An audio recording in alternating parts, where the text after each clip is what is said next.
Up next, we have Dr. Hassan. I just made him a doctor. He's actually not a doctor. It's Hassan Sawaf. He's the CEO and co-founder of Explain. He has 30 plus years of experience in employing cutting-edge AI technologies and has founded several machine learning organizations in small and large tech companies that are leaders in their respective market segments today.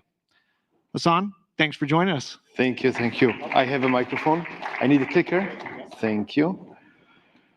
Well, thank you again for having me, and good to see you, everyone, again. All right. I'm going to be talking about the gap in AI from idea to deployment. We heard some of it already earlier, and I would like to show it to you from our lens on how we are looking at this. So there is a gap. There is all these novel new models coming out, and like the promise which we are seeing, right? I mean, from the co-pilot of Microsoft to OpenAI's GPT-4o, which is great, to Meta to Google I/O, what was presented just a couple of weeks ago. Very, very cool stuff. But there is a gap between what we see here and what we can implement or want to implement in basically in a business context. We are looking not only at things which are like generative AI, but we need to look beyond what generative AI is and on how we can implement those things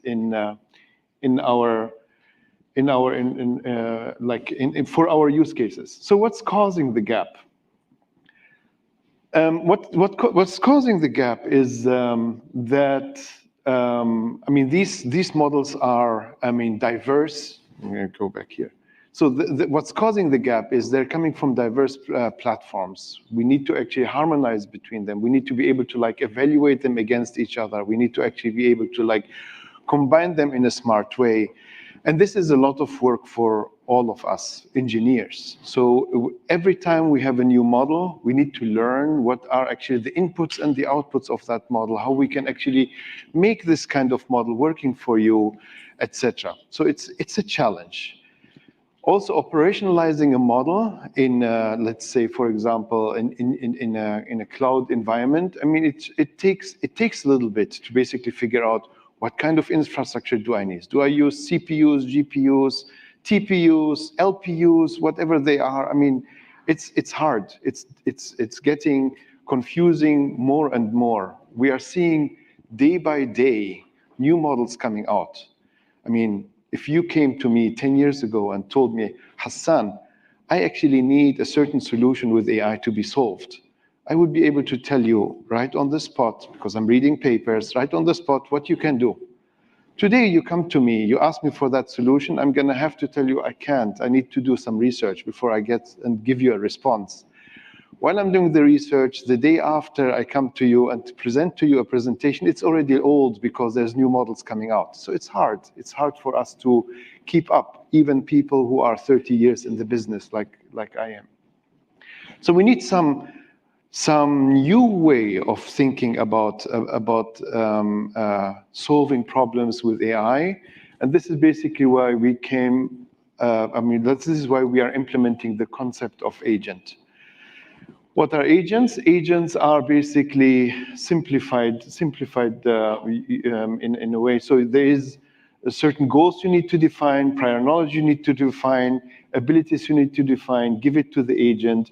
It interacts with the environment and gives back information to, and basically makes decisions and actions. So we implemented 4 years ago now, and like what we call a super agent called Bellesprit, where we basically want to say, instead of us coding solutions, we want actually an agent to develop that solution for you. So instead of us basically coding, I mean, if certain things happen, then solve this, etc. We said, here you have 40,000 models, build agents around them so that you can actually interact with them. And then there's a super agent, which basically knows what kind of agents there are out there, how can I actually implement a certain problem to be solved? So you define basically the goal and what it should be doing functionally, and then the system will be able to like figure out what that would translate into in an agent environment. So Bellesprit, do we have a slide for that? Yes. So Bellesprit is basically, so I'm going to talk about Bellesprit first. So Bellesprit is basically like a team of agents to execute on that solution. Agent number one, we call actually Mentalist. What is Mentalist doing? Mentalist is trying to understand your preference, your needs, and then basically translate that into what kind of agents out there in the 40,000 models which we have should I actually source and employ to solve your problem. And then it will basically build a solution, build basically like an idea on how to combine these kinds of capabilities to solve a problem you have. Now, the next agent will take basically that information and then say, okay, what kind of, so now that I have combined all the functions together, what kind of agents are in the marketplace which we have, the 40,000 agents we have, what kind of agents can I actually implement this function with? Like if I'm looking for a speech recognition, I'm going to find hundreds of speech recognition engines on Explain. If I'm looking for an LLM, hundreds of LLMs, other things. So you basically combine them smartly together. And the choice about what kind of technology to be used is not defined by the brand, which you are basically then going and doing. So that you like, for example, a certain company which is in the news, which they say they solve the problem the best. But you can actually take and allow basically an agent, a benchmark agent, to make that decision together with you on your data. Learn basically, choose basically more smartly what kind of capability, which language model, for example, to use, or which speech recognition engine to use. Now, this is the second agent. We call it Matchmaker. The third agent, which is in basically part of each individual agent, is what we call Inspector. Inspector does what? Inspector basically figures out, evaluates every time a system is generating an output. Does it actually match what it's supposed to be doing? What it's supposed to be doing from the technical perspective? Is it generating the output which I'm expecting? Is the quality according to my metrics I want? Is it according to policies? I mean, this is also very important. Is it according to policies which my company has? Data cannot be leaving a certain country, a certain company. Data, is it biased, not biased? I mean, all these things can be defined as policies. An inspector actually can manage that kind of capability. And if it's not, you basically can send information back to the mentalist and say, you did not well, redo the job.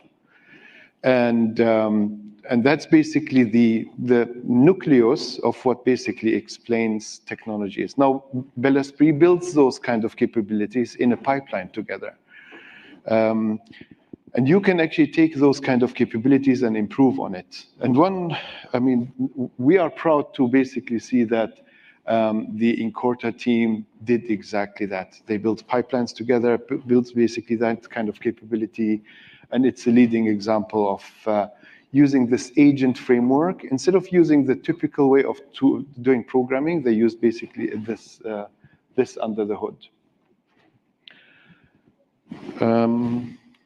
So the possibilities are endless. Think about agents being basically the framework to take any technology and integrate that into Explain. So you can actually use LLMs, you can use speech recognition engines, you can see forecasting in this kind of context, you can actually put all kinds of technologies in there. And it doesn't have to be only AI stuff. So it can actually be, I don't know, maybe it is the sensor in your house. Maybe it is something which is searching the internet.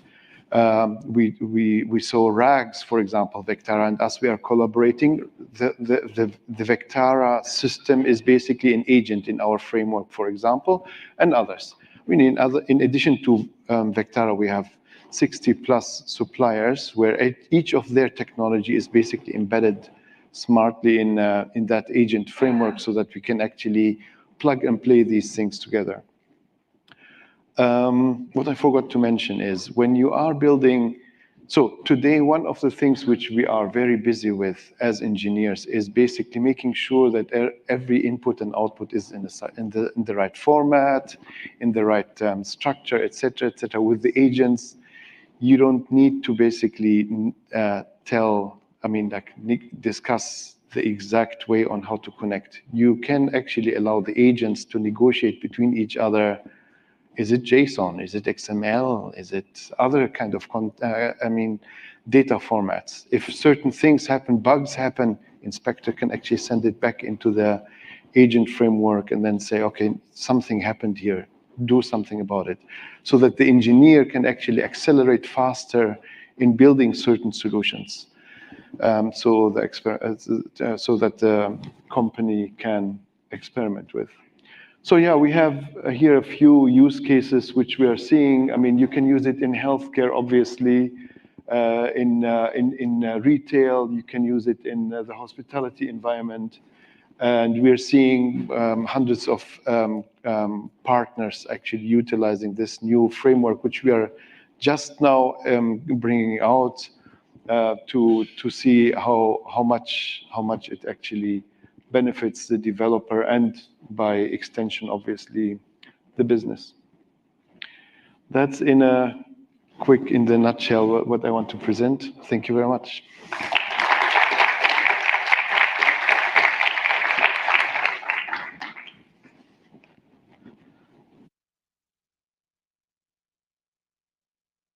Hassan, thank you so much. It's amazing.